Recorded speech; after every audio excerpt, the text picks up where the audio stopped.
Hey guys, assalomu alaykum. Welcome to Joy here. Bugun sizlar bilan priority queues haqida o'rganamiz. Ya'ni min heap, max heap ular qanaqa ishlaydi. Birinchi o'rinda ular nimaligi haqida ozgina tushuncha berib olsam. Misol uchun bizda queue bor.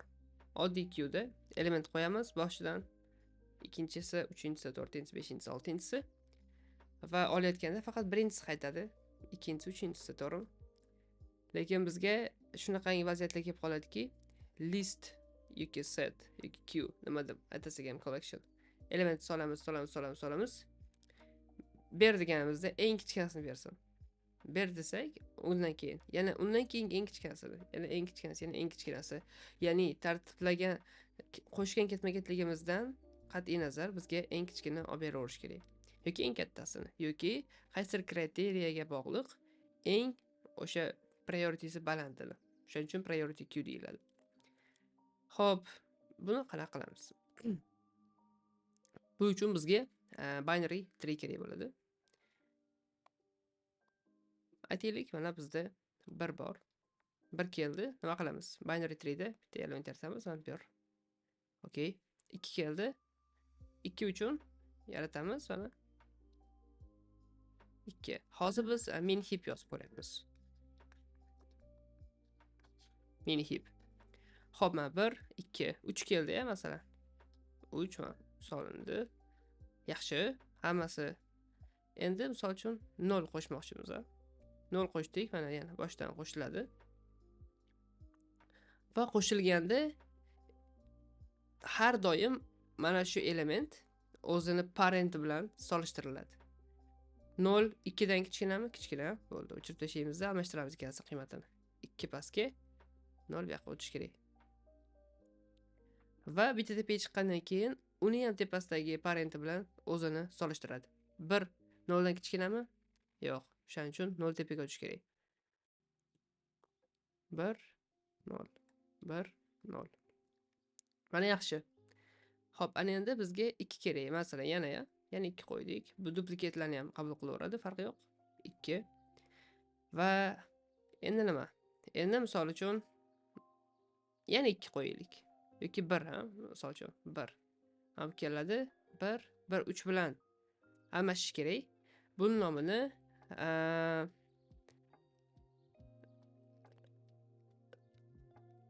heapify deydi. Heapify up, heapify down, xuddi shunga o'xshagan. Ya'ni hiplashtirish. Xo'p, demak bizga mana 3 bilan 1 ni nomini almashtiramiz. 1 bu yoqqa, 3 bu yoqqa. Va bo'ldi. Mabodo kimdir kelib bizga eng kichkinasini beringlar desa, biz mana 0 ni olib beramiz. 0 ketdi ya, misol uchun. 0 ketdi.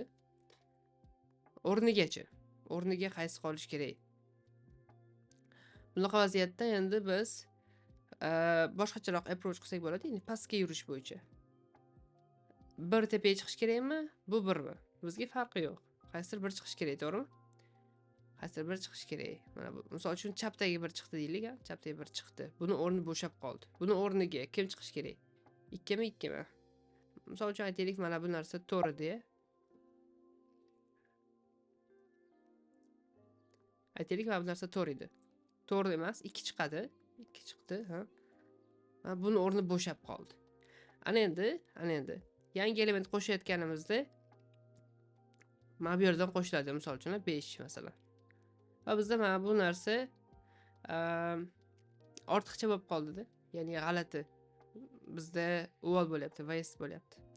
Bu joyni ham ishlatsak bo'lardi. Waste bo'lgandan ham ko'ra bitta muammosi bor. Misol uchun hozir mana bu elementlarni qo'shib chiqdik. Yana yangi element qo'shmoqchiman. Mana bu yerdan 7 qo'shiladi.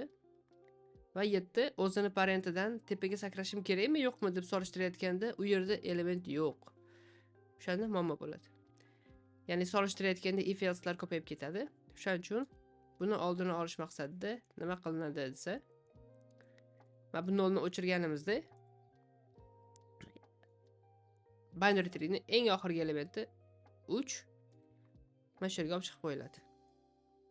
Va mana shu element pastga qarab tushib ketaveradi. Xo'p, eng zo'ri qaysi? Misol uchun chapdagisi bo'ldi, shuni olamiz, birga qo'yamiz. 1 bu yoqqa, 3 bu yoqqa. 3 yana ikkita pastdagini eng kichkinasi bilan almashish kerak. Xo'p, almashadi. Masalan, o'yindagisi bilan, 2 3 2 3 va bo'ldi. Va mana bu element bizga endi kerak emas. Shuning uchun buni sekkina o'chirib yuborsak ham bo'ladi. Yangi element kelsa yana shu yerga qo'shilaveradi. Hech qanaqa bo'sh joylar paydo bo'lib qolmaydi binary tree'mizda. Endi binary tree ni o'rniga biz array ishlatsak bo'ladi. Array qanaqa bo'ladi? Misol uchun mana bu 0-element. Indeks bo'yicha aytaylik. Mana bu birinchi element. Mana bu 2. Mana bu 3, mana bu 4. Mana bu 5, mana bu 6. Yaxshilab qarasanglar, shu ko'rinishda ketaveradi. Endi mana bu 7, mana bu 8. Bu yerda bitta qonun bor, ketma-ketlik. Har bitta parent uchun uni children'i, bolalari nima bo'ladi? Misol uchun buni indeksi n bo'lsa, bolasi 2n plus 1 bo'ladi. Ikkinchi bolasi 2n plus 2 bo'ladi. Buni boshqalarda ham sanab ko'rishimiz mumkin mana. 2 uchun 2 + 2 4 5, 2 + 2 4 plus 2 6. Va bundan yana shu narsani bilib olsak bo'ladiki, har bitta n child uchun uni parenti yoki bu tomonda bo'lsin yoki bu tomonda bo'lsin, bilmaymiz. Baribir ham mana buni 2 ga bo'lganimizda nima bo'ladi? Misol uchun 8 niki 3, 7 niki ham 3. 2 ga bo'lamiz.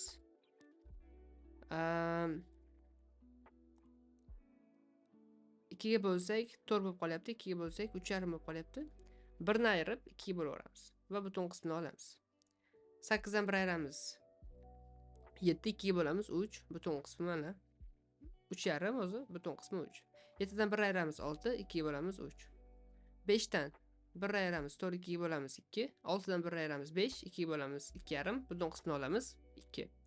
Demak, mana n-1 taqsim 2.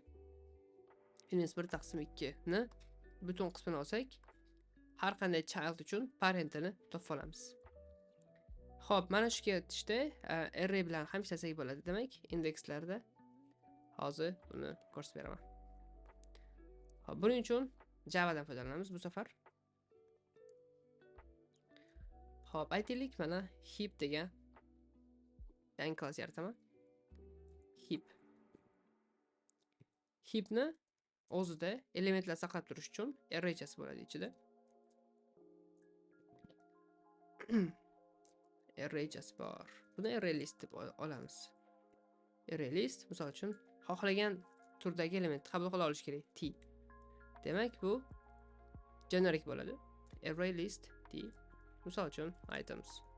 Va bu private bo'lish kerak. Private bo'ldi. Xo'p, ana endi biz heapdan har doim obyekt olganimizda empty bo'lsin, masalan new array list va bo'ldi. Biz heapimizda qanaqa metodlari bor? Aytaylik, bu hozir min heap. Min heap. Xo'p, mana bu nomini ham o'zgartirish kerak bo'lib qoldi. Biz o'zgartiramiz. Min heap. Va t bu yerda solishtirishimiz uchun ikkita obyektni integerli qilsak ham bo'ladi, lekin biz umumiy xohlagan turdagi bo'lishi uchun extends comparable deylik. Ya'ni bu comparable bo'lishi kerak ikkita obyekt bir-biri bilan. Shunaqa qilib generate qilsak bo'ladi. Xo'p, bizda endi misol uchun funksiya qo'shish kerak. Xo'p, qo'shayotganda bitta funksiya yozamiz. Void masalan add t turdagi value ni beradi. Biz qo'shib qo'yishimiz kerak. Qo'shayotganda nima qilamiz? Eng oxiriga qo'shamiz. Items ni add deymiz, value ni. Bo'ldi. Element qo'shildi. Endi heapify up qilishimiz kerak. Ya'ni tepaga qarab o'zidan kattalarini almashtirib ketish kerak. Ya'ni o'zidan katta bo'lsa, tepadagi. Demak, almashtirib olamiz. Xo'p, buning uchun void heapify up deb qo'yaylik. Misol uchun bizga indeks beriladi. epify up private bo'lgani yaxshiroq. Va nima deyapti? Ishlatilmadi deyapti. Okay. epify up bizga indeks beriladi. O'sha indeksdan boshlab tepaga chiqib ketaveramiz. Int index.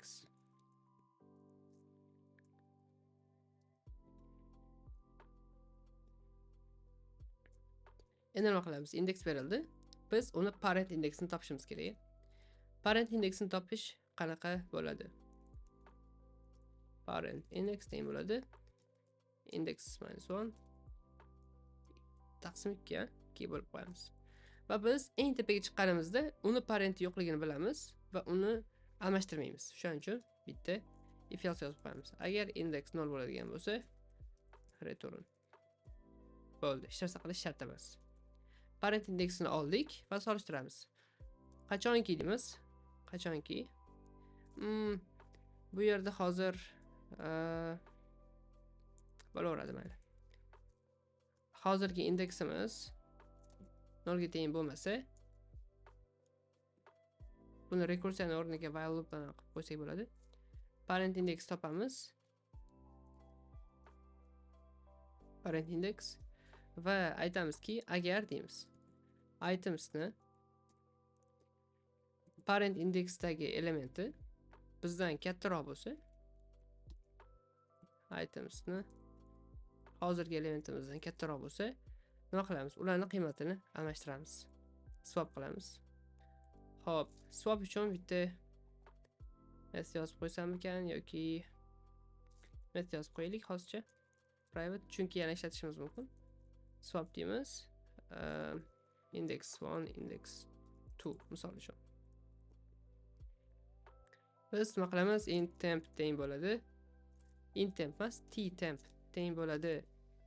Haligi itemsni index 1dagi va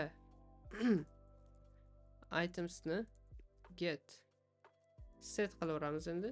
Set index 2 ga index 1 ga itemsni get index 2 dagisini olib beramiz va itemsni set index x ga haligi temporary value ni beramiz.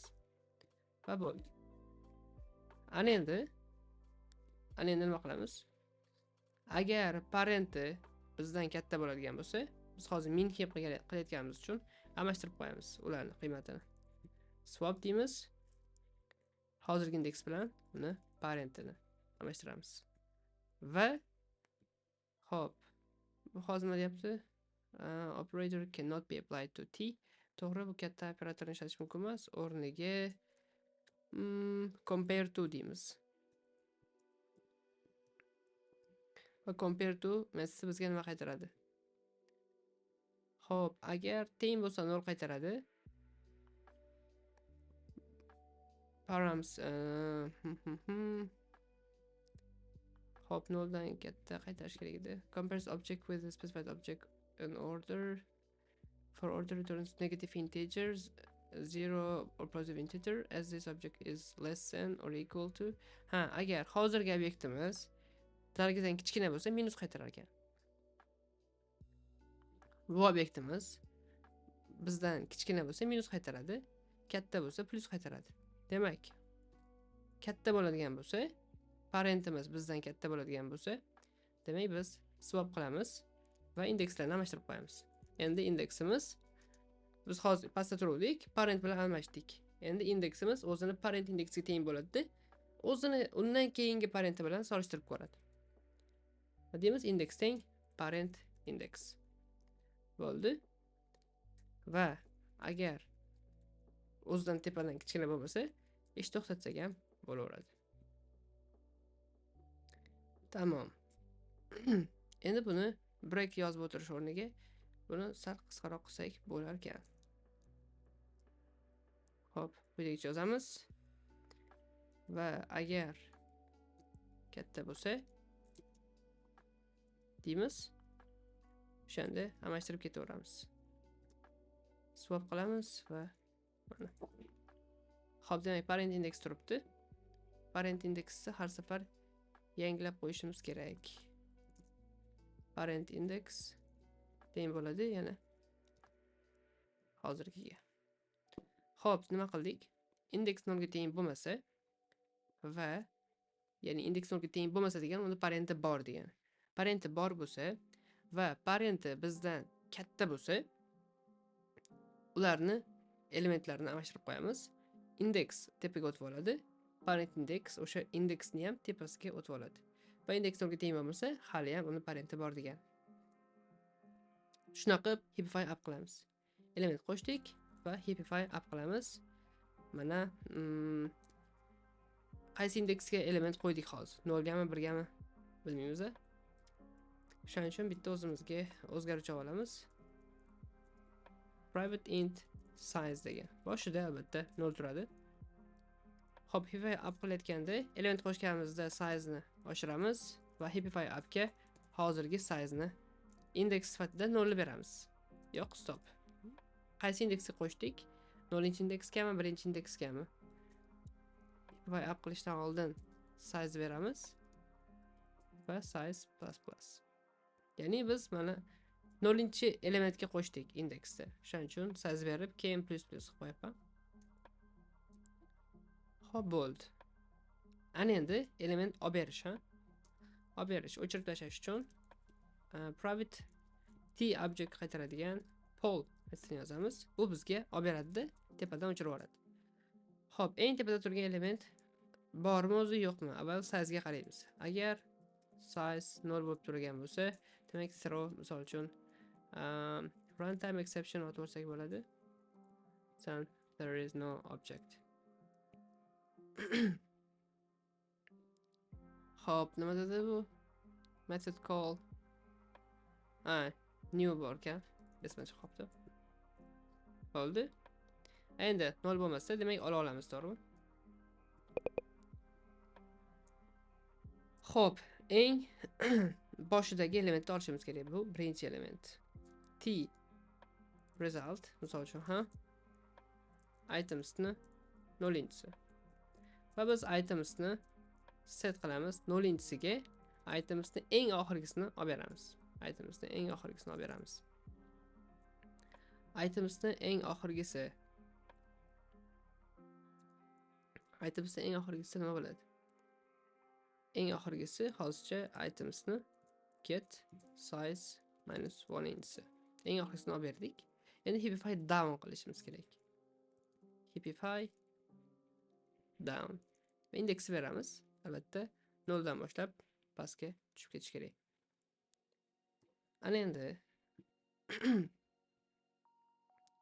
bu get nima deyapti? Can be replaced with get first. Okay, get first deymiz. Hop, heapify down private void heapify down funksiyasini yozamiz. U bizga indeks beradi. With index. Va biz nima qilamiz? Heapify down'da ikkita child bor. Biz kichkinasini o'zimizni o'rnimizga qo'yib, o'zimiz uni o'rniga o'tib olishimiz kerak. Hop, boshida chap bolasini olamiz. Int left, left index deylik. Indeksni 2 ga ko'paytiramiz va 1 da qo'shamiz. Int right index esa indeksni 2 ga ko'paytiramiz va 2 ni qo'shamiz. Endi hozircha o'ylab turamizki, mini index bu left index. O'zi rostdan shunaqami? Boshida aytaylik, balkim bolalar yo'qdir, to'g'rimi? Agar deymiz, left indeximiz size dan kichkina bo'lsa, demak unaqa element bor.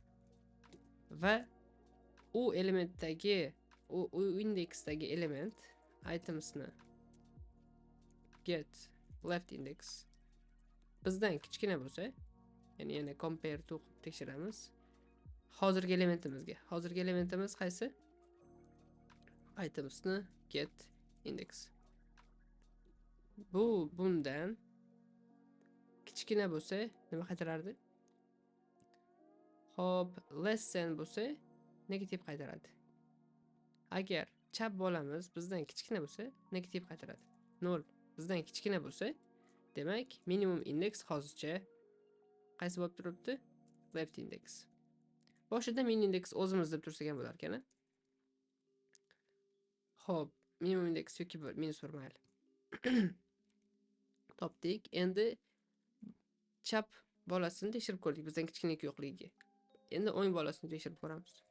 Agar right index sizedan kichkina bo'lsa, shunaqa element bor degani, itemsni get right indexi compared to itemsni endi hozirgi elementimizga tekshirmaymiz-da, minimum indeksni tekshiramiz. Demak, minimum indeks boshida o'zimiz bo'lib turgani yaxshiroq ekan. Xo'p, mana bu yerga min index qo'yamiz. Yana ham to'g'riroq bo'ladi. Xo'p, agar compared to min index compared to itemsni get min index hozirgi elementimizdan minimum deb o'ylayotgan elementimizdan ham kichkina bo'lsa, demak, yana yangilab qo'yishimiz kerak minimum indeksni. Bu endi right indexga o'tadi. Oxirida nima qilamiz? Oxirida biz minimum indeks topdik, yoki o'zimiz, yoki chap, yoki o'ng, to'g'rimi? Agar o'zimizga teng bo'lmasa, update qilamiz. Agar deymiz, min indeksimiz o'zimizga teng bo'lmasa, hozirgi turgan elementimizga, demak, swap qilamiz. Swapga aytamizki, hozirgi indeksdagi element bilan minimum indeksdagi elementlarni qiymatini almashtirib qo'y deymiz. U almashtirdi. Endi nima qilamiz? Biz o'sha indeksga o'tib, uni ham bolalari bilan solishtirib ketaverishimiz kerak. Bu ish qachondir to'xtaydi, albatta. Xo'p. Endi biz Heapify down qilamiz. Rekursivni ketaveramiz. Va qachongacha boramiz? Biz endi minimum indeks deb o'ylayotgan elementimizga boramizda, o'sha yerdan uni bolalari bilan solishtirib ketaveramiz. Heapify down ham tugadi. Ana endi size'ni bittaga kamaytirib qo'yamiz. Elementimiz bittaga kamaydi. Va what's next? Hop, 3 1 bu yerda size'ni birinchi kamaytirganimiz to'g'riroq bo'lar ekan. Result ni qaytaramiz. Xo'p, ana endi biz itemsda alohida size bilan ishlayapmiz. Shuning uchun element qo'shayotganimizda itemsga qo'shganimiz uncha to'g'ri bo'lmaydi. Chunki o'chirganda biz remove tashlamayapmiz-da, shunchaki size ni kamaytirib qo'yapmiz xolos. O'shaning uchun add deyish o'rniga itemsga set deyotganimizda agar yo'q bo'lsa o'zgartirarmikan yoki ekan? Index out of bound exception ham berishi mumkin ekan. Xo'p, endi nima deymiz? Agar itemsni size bizning size'imizdan, hozirgi size'imizdan katta bo'lsa, biz bu size hozir biz qo'shadigan yangi elementni indeksi. Agar size bundan katta bo'lsa, demak, set qilib qo'yganimiz yaxshiroq. Itemsni set qilamiz. Mana shu size degan indeksga yangi value ni. Aks holda add deymiz. Chunki index out of bound exception berish mumkin. Xo'p, add deymiz value ni. Va bo'ldi. Endi shuni ishlatib ko'rish kerak. Xo'p, bizda min heap bor. Min heap integerli. Min heap teng new min heap bo'ldi. Va min heapga elementlar qo'shamiz. Misol uchun, birinchi bor 5 ni qo'shyapman. Keyin 6 ni, keyin 3 ni, keyin 0 ni oxirida. Endi ekranga chiqaramiz. Min heapdan poll deymiz. Poll. Private bo'lib qolibdi. Public bo'lish kerak bu. Swap private, Heapify private, add public. Va endi borib sanab ko'ramiz. Poll deymiz. Boshidagi element bizga eng kichkinasini olib berish kerak, priority'si. Ya'ni 0 ni. Va o'chirib tashlaydi. Endi shuni yana olsak, bu safar 3 qaytarish kerak. Keyin 5, keyin 6 qaytarish kerak. Ekranga chiqarib ko'ramiz. Debug kerak emas. Run qilamiz. Va mana bizga birinchi 0, keyin 3, keyin 5, keyin 6 qaytardi. Va chotki ishlayapti. O'ylaymanki, sizlarga tushunarli bo'ldi deb o'ylayman. Endi time complexity haqida ozgina aytib o'tsam. Demak, add methodi element qo'shadi, tepaga ketaveradi. Mana bu binary tree'ni balandligi height. nth element uchun heightimiz log n bo'ladi. Demak, biz uzoq bilan heightda tepaga chiqqanimiz uchun log n bo'ladi vaqtimiz. Polchi o'chirib tashlash. Tepadan o'chirib tashlaganimizda biz uni hipify down qilib ketamiz. Pastga. Baribir ham yana height log n bo'ladi. O'chirish ham, solish ham. Va ana endi shunchaki peak eng tepasidagi element necha deb prosta tekshirish uchun over. Chunki hech narsa o'chirmaymiz. Eng zo'ri, eng prioritysi balandi allaqachon tepada turgan bo'ladi. Add qilgan zahotimiz o'shaning uchun uni prosta tekshirish uchun hozir eng zo'ri kim deb overni tekshiradi. Add pol peak va menimcha bo'ldi. Mana shu asosiy time complexity'lari. Space complexity esa albatta O of n. Ya'ni nth element boshqa nimadir alohida data structure yo'q. O'ylaymanki, tushunarli bo'ldi deb o'ylayman. Savollar bo'lsa, kommentlar bo'lsa, bemalol qoldirishlar mumkin. Va keyingi darsda ko'rishguncha bye.